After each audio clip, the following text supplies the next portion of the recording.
দেখেন গরুর পূজা কিভাবে শুরু হয় পৃথিবীতে। প্রথম বনি ইসরায়েলের এক দুষ্ট লোক ছিল, নাম সামিরি। সে সবাইরে বলল তোমাদের স্বর্ণগুলো ফালাও। স্বর্ণগুলো ফেললো, বনি ইসরায়েলের স্বর্ণগুলোকে গলিয়ে গরুর বাচ্চা বানালো, গোবৎস।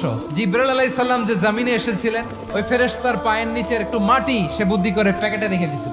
স্বর্ণ দিয়ে বানানো গোবৎস গরুর বাচ্চার গায়ে যখন সেই মাটি ছুঁড়ে দেয়া হলো, এখন বাছুরের ভেতর থেকে ভ্যাঁ ভ্যাঁ আওয়াজ আসতেছে। কি আসতেছে? সবাই তো অবাক। সামিরি বলে, আরে তোমরা যে 70 জন দিয়ে মুসা আলাইহিস সালাম রে পাঠাইছো, ওইদিকে এত ঘুরতেছে, আল্লাহরে খুঁজে পায় না। আল্লাহ তো এটার ভিতরে ঢুকছে, নাউজুবিল্লাহ। এটার ভিতরে সেজদা দাও। এই সেজদা দিয়ে গেল। হারুন আলাইহিস সালাম তাদেরকে বুঝালেন, শিরক করো না, আল্লাহরে ভয় করো। শুধু এতটুকুই তিনি বুঝালেন, দাওয়াতি কাজ পালন করলেন, কিন্তু প্রতিরোধ করেন নাই।